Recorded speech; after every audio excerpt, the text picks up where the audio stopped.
அப்படி என்றால் சூஃபியாக்கள் என்பவர்கள் முஸ்லிம்கள் தானா, அல்லது தஸவ்வுஃப் என்பது குர்ஆனிலோ ஹதீஸிலோ சொல்லப்பட்டதா என்ற கேள்வி நான் ஏற்கனவே கூறியது போன்று அறியாமையால் வருகின்ற கேள்வி.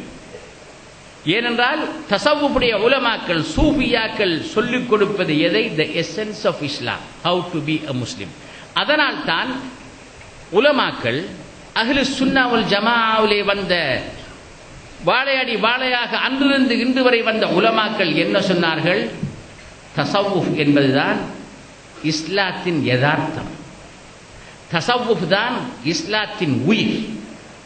நாங்கள் இஸ்லாத்தை எது இஸ்லாம் என்பதை தெரிந்திருந்தால் இஸ்லாம் ஆகிவிட மாட்டோம் என்று நாம் கூறினோம். அது உண்மைதான்.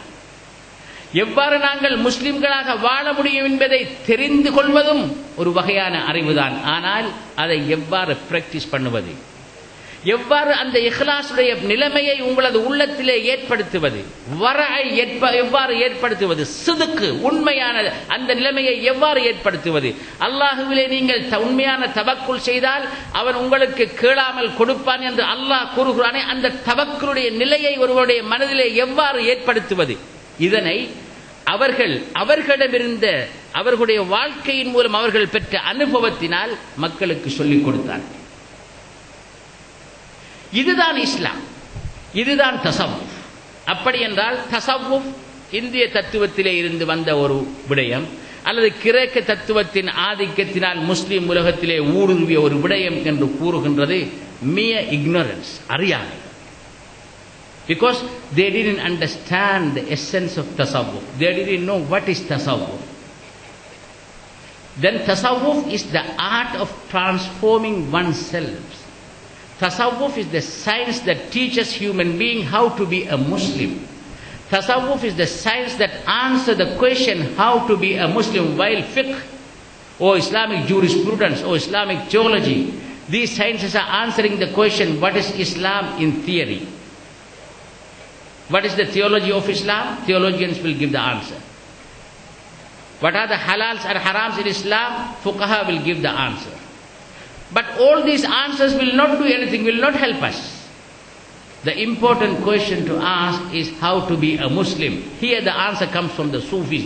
They are the people. சூஃபியாக்கள் தான் இஸ்லாமிய வரலாற்றிலே இந்த கேள்விக்கு பதில் சொல்ல முன்வந்தவர்கள், சொன்னார்கள். அவர்களின் உண்மையை மக்கள் கண்டார்கள். அதனால் தான் மக்கள் கூட்டம் கூட்டமாக சகல சமுதாயங்களிலும் முஸ்லிம்கள் எங்கெங்கெல்லாம் வாழ்ந்தார்களோ அங்கெங்கெல்லாம் முஸ்லிம்கள் சூஃபியாக்களின் பின்னால் சென்றார்கள்.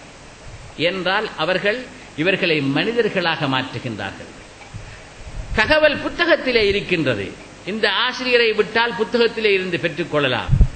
ஆனால் இந்த நடைமுறை, இந்த முன்மாதிரி இல்லை என்றால் நாங்கள் நல்லவர்களாக வாழ முடியாது. முன்மாதிரியின் அவசியத்தை உணர்த்துவதற்காகத்தான் ஸல்லல்லாஹு அலைஹி வஸல்லம் அவர்களை எங்களுக்கு அல்லாஹ் அனுப்பினான். இல்லை என்றால் குர்ஆனை அதனுடைய தஃப்சீருடன் அவரிடமும் இவரிடமும் கேட்டு இன்று நாங்கள் உலமாக்களிடத்திலே இருக்கிற பிரச்சனைகளை தெரிந்திருக்கின்றோம். இவர் ஒன்றை கூறுகிறார், ஆகும் என்கிறார், ஆகாதென்கிறார். இப்படிப்பட்ட குழப்படிகள் ஒன்றுமில்லாமல் குர்ஆனை அதனுடைய உரிய தஃப்சீருடன் எங்களது ஒவ்வொருவருடைய உள்ளத்திலும் அல்லாஹ்விற்கு போட்டிருக்க முடியாதா? போட்டிருக்கலாம். ஆனால் முன்மாதிரியின் அவசியத்தை உணர்த்துவதற்காக அதனால் தான் ஸல்லல்லாஹு அலைஹி வஸல்லம் அவர்களை முன்வைக்கின்ற போது குர்ஆனிலே உஸ்வத்துன் ஹஸனா, அழகிய முன்மாதிரி என்ற டைட்டிலில் தான் ஸல்லல்லாஹு அலைஹி வஸல்லம் அவர்களை குர்ஆன் முன்வைக்கின்றது. அழகிய முன்மாதிரி, உலகத்திற்கே அருள். ஏன் இந்த முன்மாதிரியின் மூலம் தான் அந்த அல்லாஹுவின் அருளை பெற்று அவர்கள் வழங்குகின்றார்கள். அந்த முன்மாதிரியை காட்டுவதற்காக வந்தவர்கள் தான் சூஃபியாக்கள் என்று அறியப்பட்டார்கள். சூஃபியாக்கள் ஒவ்வொருவருக்கும் ஒவ்வொரு பெயர் சொல்லப்படுகின்ற பொழுது அவர்கள் அன்றிருந்த சூழலிலே எல்லோரும் படித்தவர்களும் படியாதவர்களும் உலகத்தின் இன்பத்தினை தேடி உலக ஆசாபாசங்களை தேடி சென்று கொண்டிருக்கிறார்கள் என்ற காரணத்தினால், மற்றவர்களுக்கு முன்மாதிரியாக இருக்க வேண்டும் என்ற காரணத்தினால் எளிய உடைகளை, கம்பளி உடை அன்று எளியவர்களுக்கென்றிருந்த உடை, அப்படிப்பட்ட உடை, அதற்கு சூஃப் என்று அரபியிலே சொல்வார்கள்.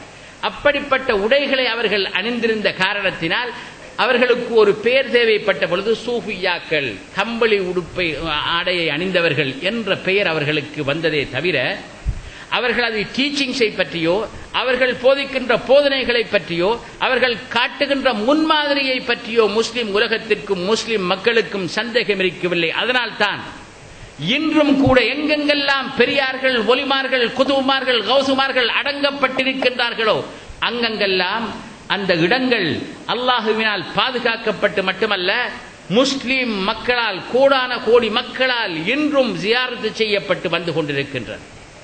ஏன்? அவர்கள் அல்லாஹுவிற்காக வாழ்ந்தவர்கள்.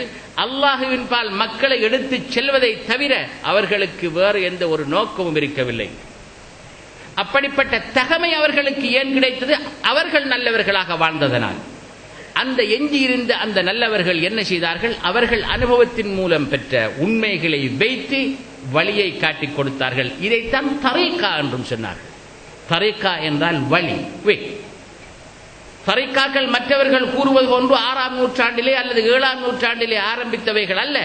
ஹிஜ்ரி 3ஆம் நூற்றாண்டிலேயே, 2ஆம் நூற்றாண்டின் கடைசி பகுதியிலேயே தரீகாக்கள் ஆரம்பித்து விட்டன. இவ்வாறு அவர்கள் ஆரம்பித்த பொழுது this is the way to be a Muslim, தரீகாக்கள் என்று அறியப்பட்டன. ஒவ்வொரு ஆலிமும், ஒவ்வொரு ஷைக்கும், ஒவ்வொரு சூஃபியும் எங்கெல்லாம் இருந்து தன் மக்களுக்கு போதனை செய்து முன்மாதிரியை காட்டிக் கொண்டிருக்கிறாரோ அவரின் பெயரால் அவரது தரீகா என்று அறியப்பட்டது. அத்தரீகல் ஜுனைதியா. ஜுனைதுல் பகதாதி ரலியல்லாஹு தஆலா அன்ஹு அவர்கள் பகதாதிலே மக்களை சேர்த்து, மாணவர்களை சேர்த்து அவர்களுடைய போதனைகளையும் முன்மாதிரியையும் வழங்கி he was leading the disciples toward Allah subhanahu wa ta'ala in the right path. This was called Junaidiya Tariqa. Abu Yazid al Bistami அவர்களும் அவர்கள் வாழ்ந்த பிரதேசத்திலே மக்களை சேர்த்து அவர்களுக்கு முன்மாதிரியை காட்டிக் கொண்டிருந்த பொழுது அவர்கள் காட்டிக் கொண்டிருக்கின்ற வழி என்று சொல்லி பிஸ்தாமியா அல்லது தைஃபூரியா என்று அறியப்பட்டது. இவ்வாறு தரீகாக்கள் அன்று உதயமாகின. எப்போது மதுஹபுகள் ஆரம்பித்ததோ, ஹனஃபி மதுஹப் என்றும் ஷாஃபிஈ மதுஹப் என்றும் ஹம்பலி மதுஹப் என்றும் அப்போதே சூஃபி தரீகாக்களும் ஆரம்பித்தன. ஆனால் காலப்போக்கிலே இருக்கின்ற சமுதாய மாற்றத்திற்கு ஏற்ப ஒவ்வொரு தரீகாவையும் புதுப்பிக்க வேண்டிய கட்டாயம் ஏற்பட்ட பொழுது சில ஷேகுமார்கள், அந்த நேரத்திலே வாழ்ந்த பெரிய ஷேகுமார்கள் அந்தந்த தரீகாவிலே அந்த சோசியல் நீட்ஸுக்கு ஏற்ப சேஞ்ச் பண்ணினார்கள், டிரான்ஸ்ஃபார்ம் பண்ணினார்கள். நவீன அவரவர்களுடைய காலத்திலே வருகின்ற the modern challenges of their times, the challenges of their times. Modern is a relative term. In their times that is their modern challenges. அவர்களது ஒவ்வொருடைய காலத்திலும் ஏற்படுகின்ற சேலஞ்சஸ்களை ஃபேஸ் பண்ணக்கூடிய வகையில் இந்த தரீகாக்களை ரிஃபார்ம் பண்ணினார்கள் பெரிய பெரிய ஒலிமார்கள், குதுப்மார்கள், ஷேகுமார்கள். அவ்வாறு ரிஃபார்ம் பண்ணப்பட்ட பொழுது அந்த ரிஃபார்மின் பின் அந்த ரிஃபார்மை செய்த அந்த பெரியாரின் பெயரால் அந்த தரீகா அறியப்பட்டது. அவ்வாறு தான் காதிரியா, ஷாதிலியா, ரிஃபாயியா, நக்ஷபந்தியா என்று அறியப்பட்டன தரீகாக்கள். ஷாதுலியா என்று கூறுகின்ற பொழுது சையதுனா அபுல் ஹசன் ஷாதுலி ரலியல்லாஹு தஆலா அன்ஹு அவர்கள் அன்று அவர்களுடைய காலத்திலே இல்லாமல் இருந்து உண்டாக்கிய தரீகா என்று நீங்கள் நினைத்துக் கொள்ளாதீர்கள். சஹாபாக்களின் வழியிலே வாழ்ந்து 2ஆம் நூற்றாண்டிலே முஸ்லிம் சமுதாயத்தின் சீர்கெட்ட நிலையினை உணர்ந்து அல்லாஹுவின் பாதையிலே மக்களை எடுத்துச் செல்ல வேண்டும் என்ற முயற்சியிலே முன்மாதிரியை வழங்குவதற்கும் போதனைகளை கொடுப்பதற்கும் முன்வந்த அந்த பெரியார்கள் அன்று ஆரம்பித்த தரீகாவின் தொடர்தான் இது. ஆனால் இமாம் அபுல் ஹசன் ஷாதிலி ரலியல்லாஹு தஆலா அன்ஹு அவர்கள் அதனை ரீஃபார்ம் பண்ணினார்கள் அவருடைய காலத்திலே. அப்துல் காதர் அல் ஜீலானி அவர்கள் அதனை ரீஃபார்ம் பண்ணினார்கள். ஷா பஹாஉத்தீன் நக்ஷபந்த் அவர்கள், ஷஹரவர்தி அவர்கள், காஜா முஈனுத்தீன் அல் சிஷ்டி அவர்கள், இவ்வாறுதான் சூஃபிய தரீகாக்கள் இஸ்லாமிய வரலாற்றிலே தோன்றின, மறைந்தன.